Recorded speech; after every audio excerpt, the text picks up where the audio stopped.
Bem-vindo a bordo! Eu sou o Cláudio Lucchesi e estamos aqui em Asas e Histórias, o seu programa de aviação na terra de Santos Dumont. Existem aeronaves que, independente de suas qualidades, serão sempre lembradas pelo seu protagonismo num episódio histórico único e marcante.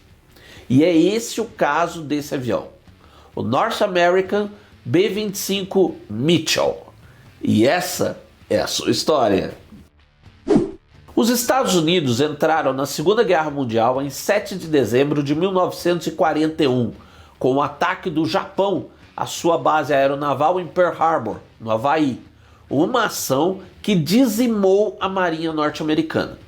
E quase ao mesmo tempo, forças japonesas invadiram as Filipinas, tomando esta e outras possessões dos Estados Unidos no Pacífico.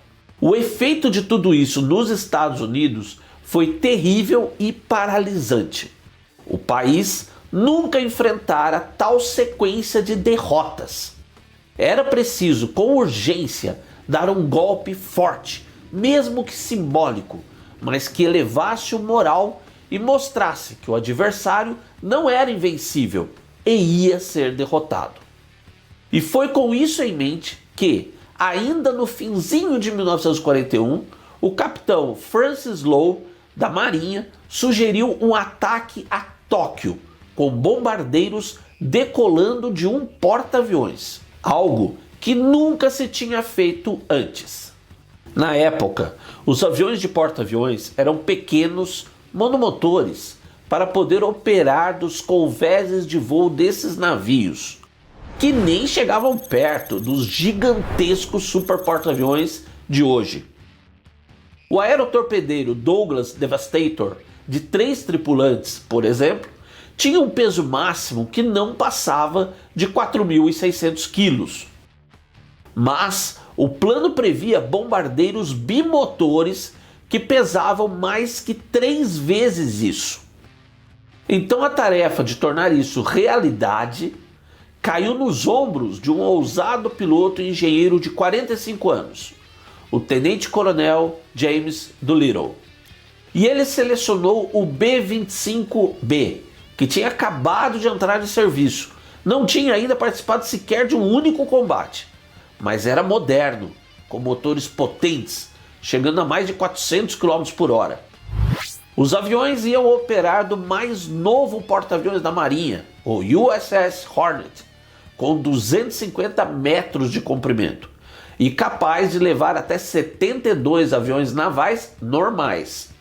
Mas o B-25, feito para operar de terra, nem cabia nos elevadores do navio, e os 16 aparelhos da missão tiveram de ser acomodados no convés de voo, encurtando ainda mais a pista de decolagem do navio. Depois de bombardear Tóquio, deviam seguir e pousar em aeródromos no sul da China, das forças nacionalistas chinesas que combatiam os japoneses. E para a missão, os B-25B foram modificados, reduzindo o peso e com combustível extra para se chegar ao alcance necessário, de uns 4.500 quilômetros, que era mais do dobro do original desse modelo. Foram retiradas as metralhadoras de autodefesa de uma torreta ventral e se criaram armas de fantasia na cauda, com cabos de vassoura pintados de preto, na esperança de que intimidassem algum caça japonês que aparecesse. Também para reduzir peso, cada avião levaria apenas 4 bombas.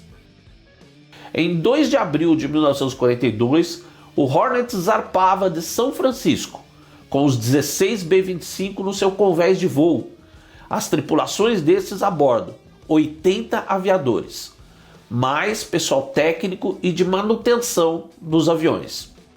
Junto ia uma escolta, com o porta-aviões USS Enterprise, 4 cruzadores e 8 destroyers. O próprio Doolittle lideraria o ataque, sendo planejada a decolagem com o Hornet a uns 650 km do Japão, para maior chance de sucesso. Mas quando ainda estavam a pouco mais de 1.000 quilômetros, na manhã de 18 de abril, encontraram um barco de patrulha japonês, que antes de ser afundado, conseguiu enviar o alerta de porta-aviões inimigo. Não havia o que esperar.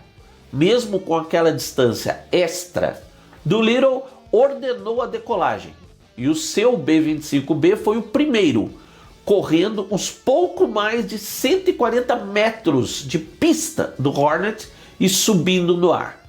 E todos os outros 15 aviões o seguiram. Ali pelas 9 da manhã estavam todos rumo a Tóquio. E chegaram na capital japonesa por volta do meio-dia, com surpresa total.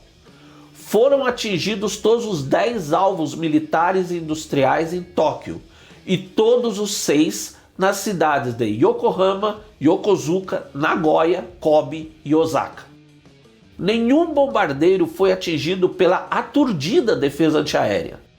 Aliás, as metralhadoras de cabos de vassoura funcionaram muito bem, com os caças japoneses evitando se postar bem atrás dos B-25, na posição clássica de ataque. 15 dos 16 bombardeiros rumaram então para sudoeste, atravessando o mar rumo à China.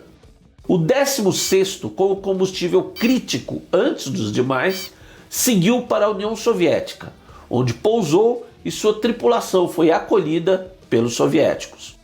Mas o tempo piorou na rota do grupo principal e o anoitecer agravou ainda mais a orientação visual.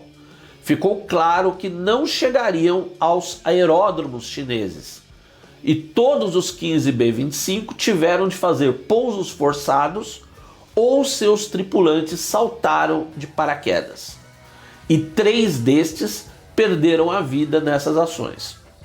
Os demais 64, incluindo Doolittle, encontraram abrigo e proteção com os chineses e depois de algum tempo retornaram para junto das forças norte-americanas.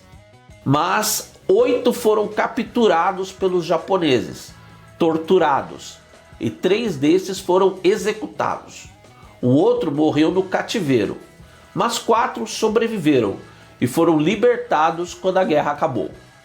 Ao fim, o ataque sem precedentes, popularizado como Doolittle Raid, foi mesmo uma injeção de estamina na população norte-americana.